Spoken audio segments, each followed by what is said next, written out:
Hello everyone, आप सबका स्वागत है एक बायो क्लास में जिसमें हम पढ़ेंगे बायोलॉजी का चैप्टर है नियंत्रण समन्वय।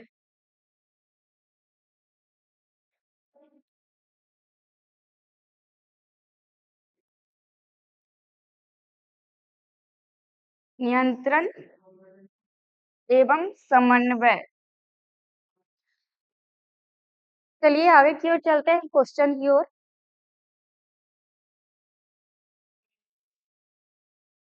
पहला क्वेश्चन कह रहा है हार्मोन स्रावित होता है ए अंतःस्रावी ग्रंथि से, बी बहिःस्रावी ग्रंथि से, सी नलिका ग्रंथि से और डी इनमें से कोई नहीं। जल्दी जल्दी से आप लोग ऑप्शन दीजिए कौन सा सही होगा। तो ऑप्शन सही होगा ए, हार्मोन स्रावित होता है अंतः ग्रंथि से। ऑप्शन नंबर ए सही होगा। अगले क्वेश्चन की ओर चलते हैं। अगला क्वेश्चन हमारा कह रहा है ग्वाइटर अथवा घेघा पनपता है चीनी की कमी से, आयोडीन की कमी से, रक्त की कमी से, मोटापा से। जल्दी जल्दी आप लोग ऑप्शन दीजिए। ग्वाइटर रोग या घेघा रोग क्या चीज से होता है, क्या चीज की कमी से होता है। ऑप्शन नंबर बी सही होगा। ग्वाइटर एवं घेघा रोग आयोडीन की कमी से होता है। क्या चीज की कमी से होता है? आयोडीन की कमी से होता है। ऑप्शन नंबर बी सही होगा। अगले क्वेश्चन की ओर चलते हैं। अगला क्वेश्चन हमारा कह रहा है थायरॉक्सिन का श्वसन कहा जाता होता है। पहला थायराइड, दूसरा यकृत, तीसरा ब्रिक और चौथा वृषण। जल्दी जल्दी से आप लोग ऑप्शन दीजिए। थायरॉक्सिन का श्वसन कहा जाता है। थायरॉक्सिन का श्वसन कहा जाता है। जल्दी से ऑप्शन दीजिए। ऑप्शन है ए, ऑप्शन ए बिल्कुल सही होगा। थायराइड। अगले क्वेश्चन की ओर चलते हैं। अगला क्वेश्चन हमारा कह रहा है मानव में डायलिसिस थैली है। पहला निफ्रॉन, दूसरा न्यूरॉन, तीसरा माइटोकॉन्ड्रिया और चौथा कोई नहीं। चौथा क्वेश्चन का जल्दी जल्दी से ऑप्शन दीजिए, आंसर चूज कीजिए। मानव में डायलिसिस थैली है क्या? नेफ्रॉन। ऑप्शन नंबर ए सही होगा। क्या? नेफ्रॉन। अगले क्वेश्चन की ओर चलते हैं। पचमा हमारा क्वेश्चन कह रहा है भोजन का पाचन किस प्रकार की अभिक्रिया है। पहला उपापचय, दूसरा संयोजन, तीसरा अपचयन और चौथा विस्थापन। भोजन का पचना कौन सी अभिक्रिया है? तो भोजन का पचना उपापचय अभिक्रिया है। ऑप्शन नंबर ए सही होगा। क्या? उपापचय। नेक्स्ट क्वेश्चन की ओर चलते हैं। अगला क्वेश्चन हमारा कह रहा है कौन सी पादप नियंत्रक फल बेचने वाले द्वारा उपयोग किया जाता है। पहला एफजीरी इस अम्ल और जिब्रेलिन, इथाइलिन और चौथा है ऑक्सी। जल्दी जल्दी से आप लोग ऑप्शन दीजिए। कौन से पादप नियंत्रक फल बेचने वाले के द्वारा उपयोग किया जाता है।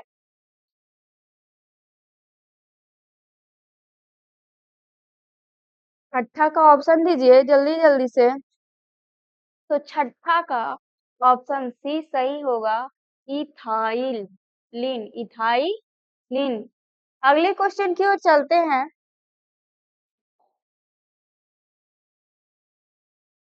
वह संचरण जो उद्दीपन पहचान करती है कहलाती है। पहला ग्राही, दूसरा प्रभावक और तीसरा उत्तरदायित्व व्यक्ति, चौथा बेचैनी। 7वां क्वेश्चन का आंसर जल्दी जल्दी से दीजिए। वह संचरण जो उद्दीपन की पहचान करती है कहलाती है, क्या कहलाती है? क्या कहलाती है? कहलाती है ग्रहिणी। क्या कहलाती है? ग्रहिणी। अगले क्वेश्चन की ओर चलते हैं। 8वां क्वेश्चन कह रहा है निम्नलिखित में से कौन सी एक अंतःस्रावी और बाह्यस्रावी ग्रंथि दोनों प्रकार की होती है? अग्नाशय, दूसरा थायराइड, तीसरा पैराथायराइड और चौथा प्यूटरिटी। जल्दी जल्दी से आप लोग ऑप्शन दीजिए। तो ऑप्शन ए सही होगा, अग्नाशय। ऑप्शन ए सही होगा, अग्नाशय। अगले क्वेश्चन की ओर चलते हैं। अगला क्वेश्चन हमारा कह रहा है कौन सी अंतःस्रावी ग्रंथि वृक्क के दोनों ओर ऊपर स्थित होता है? पहला गुनेरस, दूसरा प्यूटरिटरी, तीसरा अग्नाशय और चौथा एंड्रीनल। जल्दी जल्दी से आप लोग ऑप्शन दीजिए। कौन सा है जो अंतःस्रावी और ग्रंथि वृक्क के दोनों ओर ऊपर स्थित होता है? तो ये होता है एंड्रीनल। क्या? एंड्रीनल। ऑप्शन नंबर डी सही होगा। अगले क्वेश्चन की ओर चलते हैं। 10वां क्वेश्चन हमारा कह रहा है जीवों में ध्वनि ग्रहण करने के लिए संवेदी अंग है। पहला प्रकाशग्राही, दूसरा घ्राणग्राही और तीसरा श्रवणग्राही और चौथा स्पर्शग्राही। 10वां का आंसर दीजिए जल्दी जल्दी से। तो आंसर सी सही होगा, श्रवणग्राही। क्या? श्रवणग्राही सही होगा। अगले क्वेश्चन की ओर चलते हैं।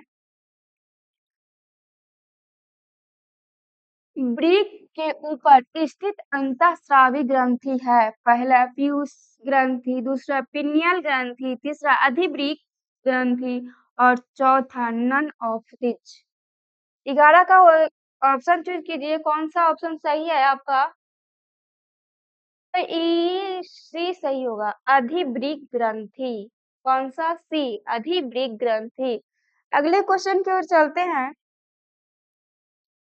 अगला क्वेश्चन हमारा कह रहा है अधिकतर पादप नियंत्रण उत्पन्न होता है बढ़ते तनों के अग्रभाग पर, बढ़ती जड़ के अग्रभाग पर, फ्लोएम की संवाहनी नलिकाओं पर और चौथा ए बी दोनों पर। ए बी दोनों पर। कौन सा सही होगा? ऑप्शन नंबर डी सही होगा, ए बी दोनों पर। ए और बी दोनों पर। ए और बी दोनों पर। अगले क्वेश्चन की ओर चलते हैं।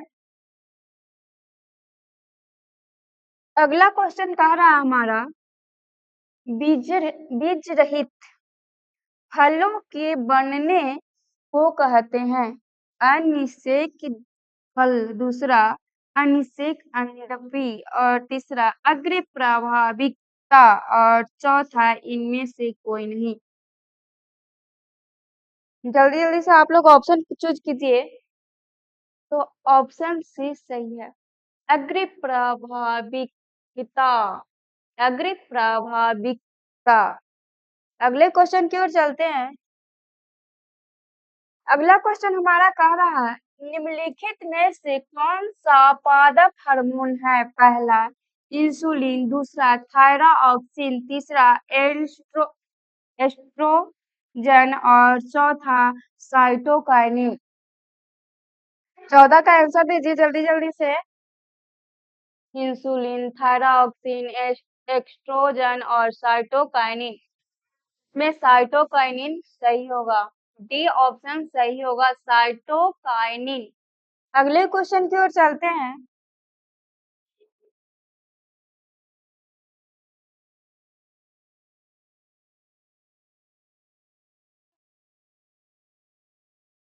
अगला क्वेश्चन हमारा कह रहा है दो तंत्रिका कोशिका में मध्य खाली स्थान को कहते हैं।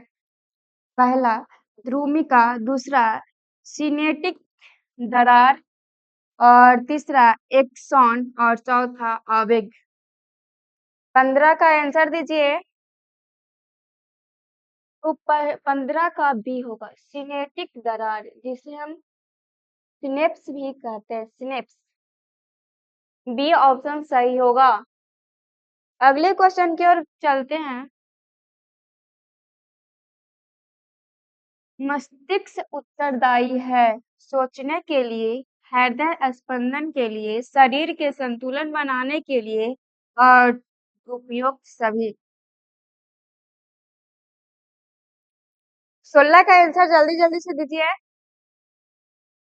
मस्तिष्क उत्तरदायी है, क्या चीज के लिए उत्तरदायी है? सोचने के लिए, हृदय स्पंदन के लिए, शारीरिक संतुलन बनने के लिए। तो इनमें से सभी, डी सही होगा, इनमें से सभी।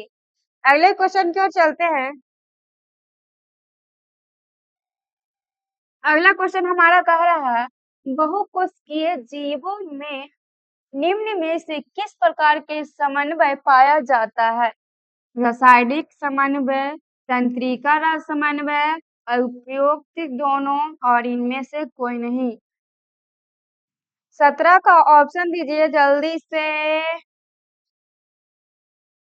ऑप्शन सी सही होगा, रासायनिक और तांत्रिक समन्वय दोनों, उपयुक्त दोनों। ऑप्शन नंबर सी सही होगा। अगले क्वेश्चन की ओर चलते हैं। 18 मेरा क्वेश्चन कह रहा है, तंत्रिका कोशिकाएं कितने प्रकार के होते हैं? 1, 2, 3, 4। आप लोग जल्दी जल्दी से जवाब दीजिए। तंत्रिका कोशिका कितने प्रकार के होते हैं? कितने प्रकार के होते हैं? बहुत हल्का सा सवाल है। तो ए 3 प्रकार के होते हैं, ऑप्शन सी। अगले क्वेश्चन की ओर चलते हैं। 19 मेरा कह रहा है, प्रतिवर्ती चाप कहाँ बनते हैं? मेरुरज्जु में, मस्तिष्क में, पेशी ऊतक में, इनमें से कोई नहीं। जल्दी से ऑप्शन दीजिए, जल्दी से आंसर चूज कीजिए। कौन सा प्रतिवर्ती चाप कहा जाता है? तो वो है मेरुरज्जु, ऑप्शन नंबर ए। अगले क्वेश्चन की ओर चलते हैं। अगला क्वेश्चन कह रहा है, शरीर की प्रावधान नियंत्रक ग्रंथि किसे कहा जाता है? ए का जनन ग्रंथि, बी का पीयूष ग्रंथि और सी का थायराइड ग्रंथि और डी का इनमें से कोई नहीं। शरीर की प्रधान नियंत्रण ग्रंथि किसे कहा जाता है? किसे कहा जाता है? जल्दी जल्दी से आप लोग ऑप्शन दीजिए। प्रधान नियंत्रण ग्रंथि पीयूष ग्रंथि को कहते हैं, किसे कहते हैं? पीयूष ग्रंथि को। ऑप्शन नंबर बी सही होगा। अगले क्वेश्चन की ओर चलते हैं।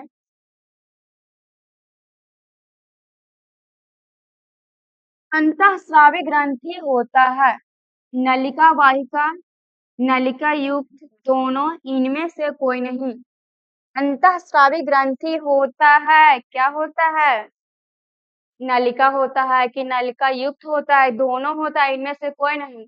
तो अंतःस्रावी ग्रंथि होता है, नलिका वाहिका होता है। क्या होता है? ऑप्शन नंबर ए सही होगा, नलिका वाहिका। अगले क्वेश्चन की ओर चलते हैं। ये मेरा लास्ट क्वेश्चन है। थायराइड ग्रंथि की अल्प क्रियात्मकता कारण कौन सा रोग उत्पन्न होता है? पहला अब्टूबा मनता और दूसरा अब्टूबा अल्प क्रियाता और तीसरा मिक्सडीमा और चौथा ये सभी। लास्ट क्वेश्चन है, जल्दी जल्दी से आप लोग जवाब दीजिए। तो इनमें से सभी होगा, क्या होगा? इनमें से सभी। आज के लिए इतना ही, फिर मिलेंगे अगले क्लास में।